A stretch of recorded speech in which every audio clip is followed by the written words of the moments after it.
Madame, monsieur. Hello la famille, j'espère que vous allez bien. Bienvenue une fois de plus pour ce nouvel épisode de votre série préférée, Madame, Monsieur. Je sais que vous aimez cette série et je me suis proposé de vous apporter chaque jour ici les résumés pour ceux qui n'ont pas la possibilité de regarder sur le canal SAT en attendant que ça arrive dans nos chaînes ordinaires de tous les jours. Quoi qu'il en soit, encouragez-moi avec un pouce d'abonnement sur le bouton rouge de votre chaîne. Appuyez sur la cloche de notification, likez, commentez mes vidéos. Bref, je veux voir un tas de réactions pour savoir que je ne suis pas seule parce que c'est un travail énorme que de regarder la série et de faire le résumé, faire le montage, poser la voix pour venir vous produire ça ici. C'est vrai que c'est pas le top, c'est pas le meilleur résumé du monde, mais à mon niveau, c'est ce que je peux vous offrir. Alors j'ai besoin d'un petit pouce d'encouragement. Sans plus tarder, dans l'épisode précédent, nous avions Paul qui menaçait Kim au téléphone de venir chez elle, autant pour moi revendiquer son enfant. Nous avions Bill qui tentait un peu de tourner autour de Sophie au restaurant. Nous avons Passy et Piwale qui sont toujours en froid concernant l'histoire de mannequinat de leur fille. Et pour finir, nous avons la villageoise qui ne cesse de se rapprocher un peu de Piwale. Alors la question que je vous pose aujourd'hui en début d'épisode, c'est: est-ce que Paul parviendra à arriver chez Kim? Voilà. Alors, pour l'épisode 5 d'aujourd'hui, la scène 1. Chez Piwale, la maman demande à la villageoise ce qui s'est passé la nuit. Elle lui dit que, de toute façon, je te vois toute joyeuse, je sens qu'il a cédé. Elle dit, maman, il n'a rien cédé. Il n'a rien cédé. J'ai dormi dans l'autre chambre parce que quand je suis venue toquer sur ta chambre la nuit, j'ai toqué. Tu n'as pas ouvert. Donc j'ai dormi dans l'autre chambre. Il ne m'a même pas regardé. Il m'a chassé de sa chambre. Je suis allée dormir dans l'autre chambre. Et quand j'ai dit alors que j'avais seulement le niveau CEP, il a crié que je n'avais même pas le CEP. Il a crié jusqu'à il ne voulait même plus me regarder. Pour dire vrai. Bref, à la fin. Scène 2, chez les Mbarga. Monsieur Mbarga est au salon avec son épouse. Il demande à celle-ci de repousser la cérémonie. Que la tradition demande de poser la calebasse 3 jours avant la cérémonie et ils ne sont plus dans les délais. Son épouse crie, surprise, en disant que tu connais la tradition plus que tout le monde. Et ce n'est que maintenant que tu nous dis. Bill dit à son père qu'il le sent désengagé dans l'organisation de cette cérémonie. Son père dit que non, la position des beaux-parents d'Alice me dérange. Je ne suis pas contre, mais je veux juste que les choses se fassent bien. Donc, tout ce que je demande, c'est de décaler un peu. Son épouse dit qu'on ne va rien décaler. On le fera. En plus, Alice a déjà demandé la permission à ses beaux-parents de venir ici avec l'enfant et ils ont accepté. Et c'est notre dernière chance. Donc, calebasse ou pas calebasse, on va faire la cérémonie. Ce que tu caches là, ça ne va pas nous prendre. Scène 3. L'épouse des Bonguet. Elle arrive chez son mari avec un agent de police. Il dit qu'elle est mariée. Elle dit qu'il est marié avec une autre femme qui la nuit, qui lui pourrit la vie totalement. Il demande à son épouse si elle est normale. Que comment est-ce qu'elle peut amener la police à la maison, pourtant ils étaient consentants pour signer le contrat. Scène 4, Monsieur Mbarga est chez lui. Tourmenté, il ne sait plus quoi inventer à son épouse pour qu'on annule cette cérémonie. Tellement tourmenté. Oh là là. Scène 5, chez Ebongue. Son épouse dit qu'elle a réagi ainsi, bref, après que l'agent de police soit parti. Elle lui dit qu'elle a réagi ainsi à cause de lui, qu'il a laissé entrer une malade mentale dans leur famille. Il dit que c'est grâce à cette malade mentale qu'ils vivent dans cette maison. Qu'elle n'oublie pas les 2 millions qu'elle lui ont donné et qu'ils ont mangé depuis. Que ce n'est pas sa coépouse, qu'elle doit mettre ça dans sa tête et qu'elle arrête ses scènes de jalousie. Qu'ils vivent bien grâce à elle. Et que d'ailleurs, en plus des 2 millions, chaque fin du mois, il reçoit 150 000. Et que c'est ça qui lui permet de faire ses mises en beauté et plein d'autres choses, ses balades, ses courses qu'elle passe le temps à faire, qu'elle croit que l'argent tombe du ciel. Bref, elle dit qu'elle ne savait pas et que même jusque-là, ce n'est pas à cause de 2 maigres millions qui ne vont plus respirer dans leur maison. Bref, scène 6. De retour au restaurant de Sophie.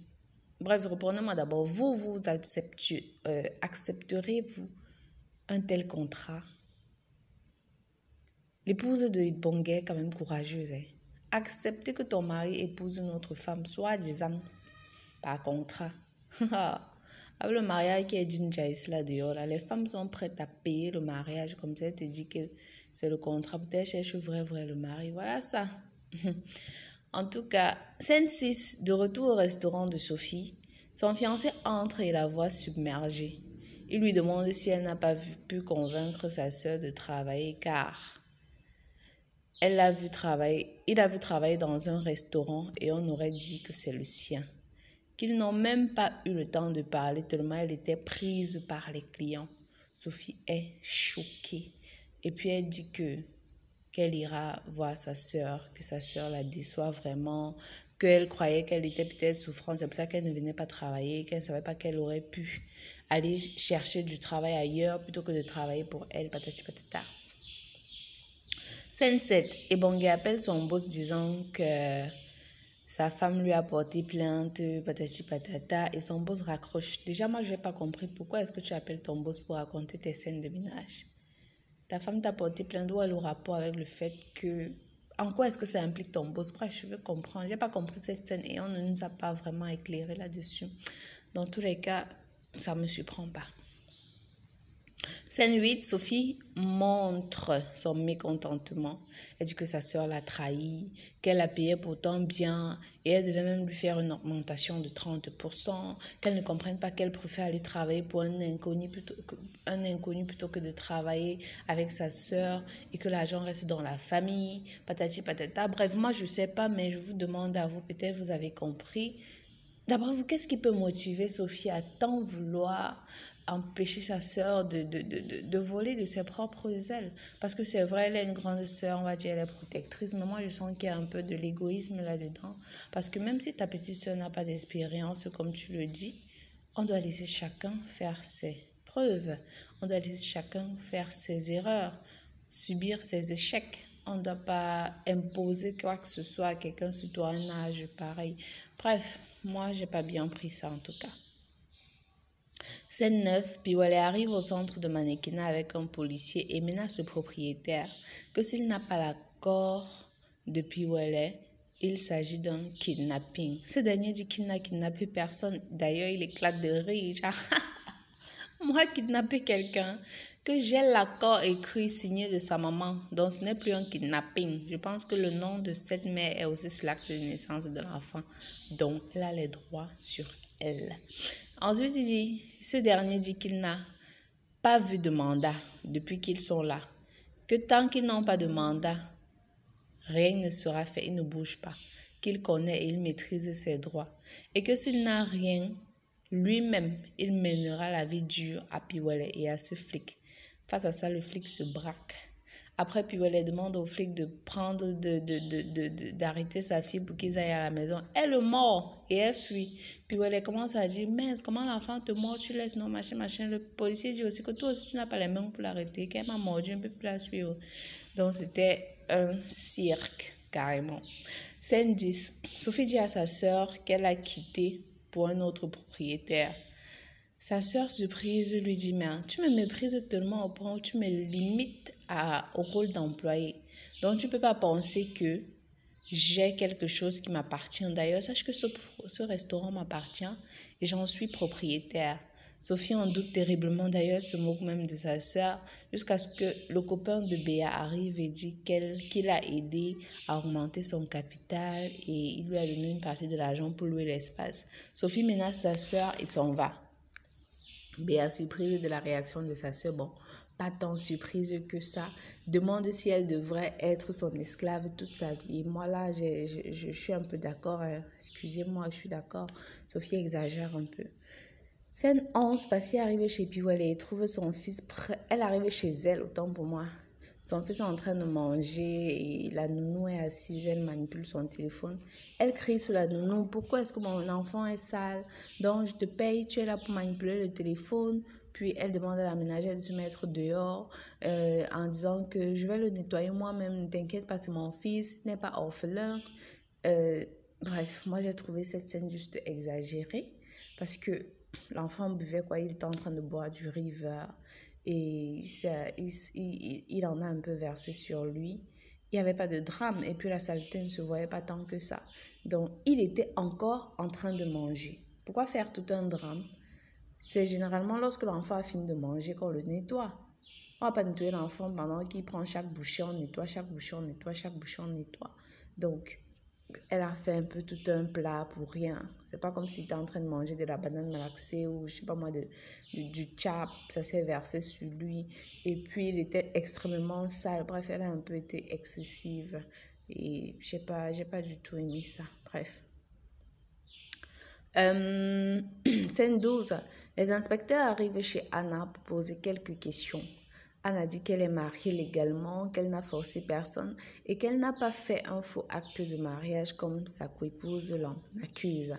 On lui laisse une convocation pour 10 heures au commissariat. 10 heures, c'est la même heure pour laquelle on a convoqué Ebongue. Elle est choquée. Scène 13. Barga, toujours dans ses tourments, accueille son épouse et Bill qui rentre. Ils disent qu'ils n'ont pas vu la calebasse sur le grand baobab et que sûrement quelqu'un les a dévancés. Mais vu la réaction de Mbarga, Hélène le soupçonne. Elle ne veut pas parler, mais elle le soupçonne et moi aussi. On dirait que c'est lui qui a envoyé quelqu'un le faire avant que ils n'arrivent. Hélène dit que la scène a sûrement eu lieu aujourd'hui car la terre était encore vraiment fraîche. Il pleure, il commence à faire genre, ça l'énerve, il est trop déçu, il est mal en point, que c'est la malédiction que la personne cherche et que qui a bien pu entrer dans leur concession et prendre la calebasse sacrée, patati patata. Dans tous les cas, s'il y a malédiction là, on sait sur qui ça va tomber. Scène 14. Anna et Ebongue au commissariat. On pose les questions et il dit que son épouse était consentante, qu'elle est juste jalouse et elle en fait un drame pour rien. Elle demande le commissaire demande dans quelle mairie est-ce qu'ils se sont mariés. Ils disent qu'ils ne se sont pas mariés dans une mairie, qu'ils ont déplacé le maire. Elle dit que oui, mais même lorsqu'on déplace le maire, on sait au moins à quelle mairie est-ce qu'il ou elle appartient. Ils sont restés bouche bée. Est-ce qu'ils ont réellement fait un faux acte? Qu'est-ce qui s'est passé? Donc, qu'en pensez-vous? Dites-moi en commentaire, je veux savoir. Scène 15. Paul débarque chez Austin. Et lui, comme son épouse, sont surpris. Il veut parler, Kim lui coupe la parole en criant très très fort parce qu'elle sait qu'il va parler de ce qu'elle sait. Elle dit à son mari, Austin, mets-le dehors, je ne veux pas le voir, je ne veux pas le voir. Et puis, Paul, qui ne sait pas tenir sa langue, dit directement, je n'irai nulle part avant d'avoir vu mon enfant. C'est là que la série finit. Franchement, comme je vous ai dit au début, je trouve que dans cette série, tout est précipité. C'est hier, c'est dans l'épisode d'hier que Paul a rencontré Kim dans la rue pour dire que lui, il sait que l'enfant qu'elle a avec Austin, c'est son fils, qu'il veut le voir, patati patata. Dans le premier épisode d'aujourd'hui, il a appelé Kim pour dire que si Kim ne lui permet pas de venir voir son enfant, il va débarquer chez elle. Et ça n'a pas tardé, le même jour, il débarque dans le même épisode. C'est bizarre. C'est bizarre.